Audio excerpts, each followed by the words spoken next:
ஆமாம், கதை தான் சொல்ல போகிறேன். ஸ்க்ரீனில் அவங்க முன்னாடி ஒருத்தன் தர்றான்ல, அவனுக்கான கதை தான்.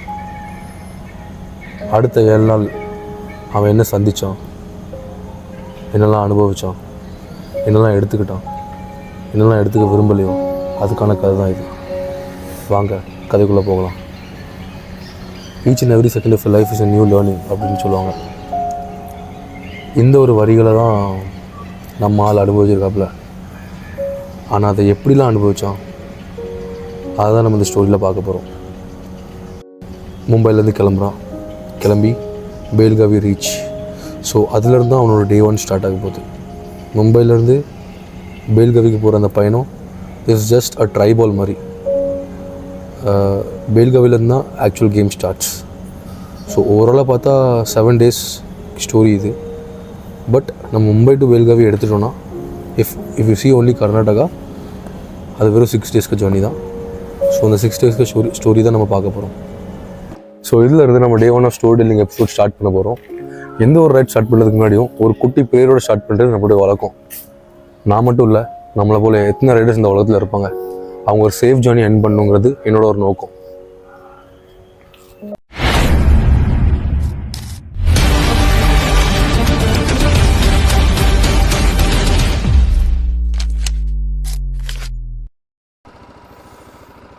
இன்றைக்கி நம்ம டே 1ஓட ரூட் வந்து மொத்தம் 500 கிலோமீட்டரு. ஸோ மொத்தம் 10 மணி நேரம் காமிக்கி. ஸோ வண்டியும் செட் பண்ணியாச்சு. ட்ரிப் 2 வந்து 0. இப்போ நம்ம ட்ரிப் 2ல் தான் ஓட்ட போகிறோம். இங்கேருந்து ஸ்டார்ட் பண்ணோம். ஸோ போக போக பேசலாம் என்னெல்லாம் பண்ண போகிறோம்.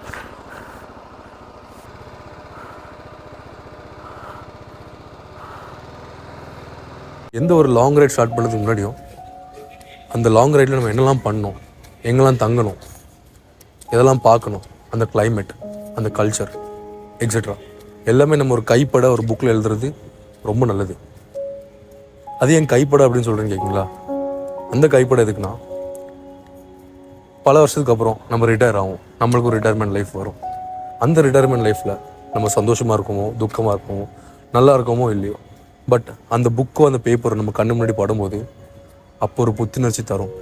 That smile on your face, that will be worth than anything. சரி, ஓகே, ரொம்ப வளவலன்னு பேச விரும்பல. நம்ம நேராக டே 1 ஆஃப் ஸ்டோரி டெல்லிங் எபிசோட்குள்ளே இறங்கிடலாம். இப்போ நம்ம மும்பையில் இருக்கோம். மும்பைலேருந்து ஸ்டார்ட் பண்ண போகிறோம். பூனே வரைக்கும் போகிறது நம்மளோட ஃபர்ஸ்ட் ஷெட்யூல்.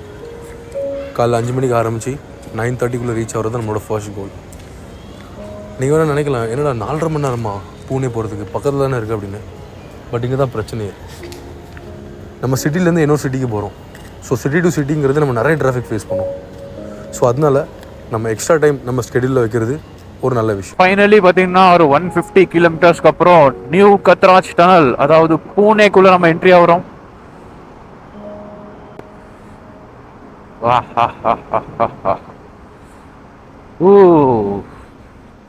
என்ட்ரிங்கிறது பூனே. உழைப்பும் சரி ஓய்வும் சரி ரெண்டும் சமமாக கிடைக்கணும்னு நினைக்கிறவன் நான். 9:30 எவ்வளோ தான் பூனேக்கு டைமாக ரீச் ஆனாலும் எனக்கும் என் வண்டிக்கும் ஒரு சின்ன ரெஸ்ட் எடுக்கணும்னு ஆசைப்பட்டேன். which is around 15 minutes. எடுத்து முடிச்சோன்னு ஒரு கூட்டி நேச்சர் கிளிக்ஸ். அதுக்கப்புறம் my intention was fully on reaching Satara. இது எவ்வளோ பீஸ்ஃபுல்லாக இருந்துச்சோ இதை விட டபுள் பீஸ்ஃபுல்லாக இருந்துச்சுங்க சத்தாரா போகிறது. எதுக்குன்னு பார்த்தீங்கன்னா அதோட ரோடு, அதோட என்வாயர்மெண்ட் நினச்சதை விட ரொம்ப அழகாகவே அமைஞ்சுது. ஸோ அதனால நம்ம ஸ்கெடியூல் 1ம் சரி, நம்ம ஸ்கெடியூல் 2ம் சரி நம்ம நினச்சதை விட நல்லாவே இருந்தது. ரோடுன்னு ஒன்று இருந்தால் பள்ளம் ஸ்பீட் பிரேக்குன்னு இருக்கிறது வழக்கம் தான். எவ்வளோதான் பீஸ்ஃபுல்லாக போயிட்டேன், டைமுக்கு போயிட்டேன்னு நான் சந்தோஷத்தில் கதறினாலும் இனிமேதான் வந்துச்சு வேட்டு. Satara to Kolhapur 122 kilometre. ஒரு 2.5 மணி நேரம் டைம் வச்சுருந்தேன். ஆனால் ரீச் ஆனது என்னமோ 4.5 மணி நேரம் ஆகிட்டு. அது வேற ஒன்றும் இல்லை, இப்போ நம்ம இவ்வளோ நேரமாக ஹைவே அடித்து எவ்வளோ பீஸ்ஃபுல்லாக வந்தோமோ அதே மாதிரி ஹைவேல போகலான்னு பார்த்தா ஹைவே அடப்பு.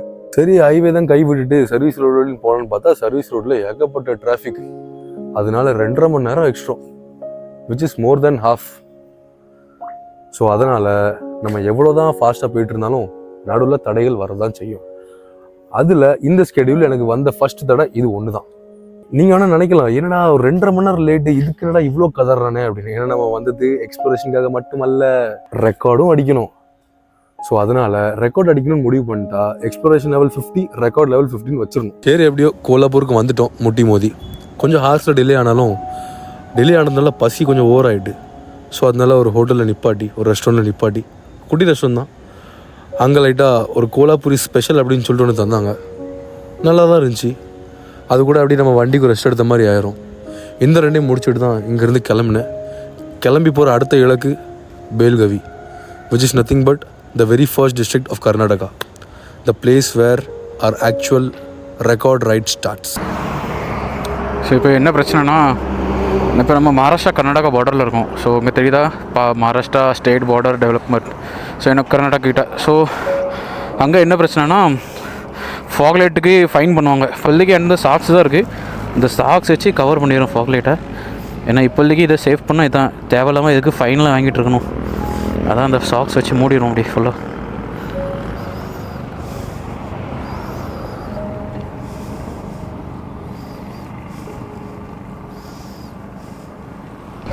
ஸோ இதுதான் நம்ம மகாராஷ்டிராவுக்கும் கர்நாடகாவுக்கும் பார்டரு.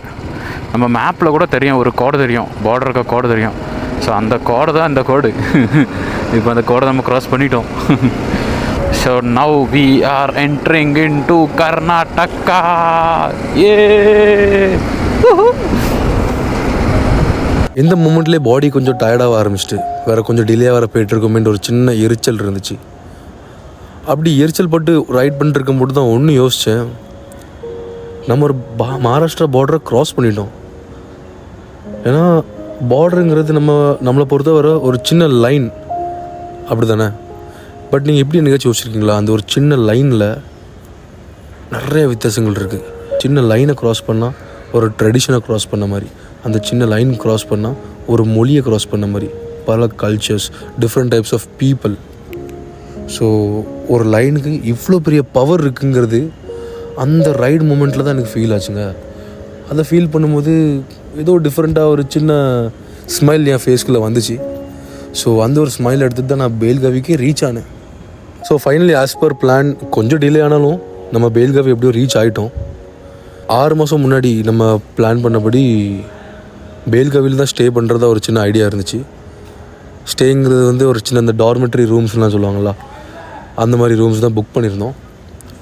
பட் நான் ஆல்ரெடி ஒருக்கா சொல்லியிருந்தேன்ல கி இந்த டே 1 ஆஃப் ஸ்டோரி டெல்லிங் எபிசோடில் எனக்கு 2 கெட்டது நடந்தாலும் ஒரு நல்லது நடந்துச்சுன்னு. அதில் இந்த 2வது கெட்டது இது தான். அங்கே ஸ்டே பண்ண போயிட்டேன். அங்கே அந்த ஹோட்டலுக்கார ஒரு பெரிய குண்டை என் தலையில் போட்டான். அதாவது என்னென்னா, பார்க்கிங் இல்லை அப்படின்னு. என்னப்பா நீ நான் விசாரிச்சுட்டு போக மாட்டேன்னு நீங்கள் கேட்கலாம். ஆனால் விசாரிச்சுட்டு தாங்க போனேன். அவன்கிட்ட எல்லாமே கேட்டோம், பார்க்கிங் இருந்துச்சுன்னு சொன்னான். ஆனால் இப்போ பார்த்து இல்லைன்னு சொல்லிட்டாப்புல.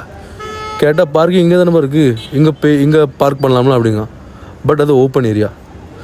சரி நம்மளுக்கு ரிஸ்க்காக இருந்துச்சு. புது வண்டி, பெரிய வண்டி, நிறைய பொருட்கள் வச்சுருக்கோம் டாப் பாக்ஸில். ஸோ அதனால் என்ன பண்ணன்னு முடிச்சுட்டு இருக்கும்போது தான் தெய்வம் மாதிரி ஒருத்தர் வந்தார். அது வேறு யாரும் இல்லை, மகேஷ். இந்த ஸ்க்ரீனில் தெரியவார், இவர் தான். பேச தான் தெரிஞ்சது இவரும் நம்மளே மாதிரி ஒரு பைக்கிங் கிளப் வச்சுருக்காரு எங்கே அவங்க ஏரியாவில். ஸோ ஒரு இனத்துக்கு இன்னொரு இனத்தை பற்றி தானே தெரியும். ஸோ என் இமோஷன்ஸை அவர் என்னை விட அழகாக அவர் புரிஞ்சுக்கிட்டார். ஸோ ஏதோ அவரோட சகோதரன் மாதிரி என்னை ஒவ்வொரு இடமாக கூட்டிகிட்டு போய் எனக்கு ஒரு நல்ல ஹோட்டல் அவரே தேர்ந்தெடுத்து கொடுத்தாரு. அவருக்கு ஒரு நல்ல சலாம், ஒரு சல்யூட்.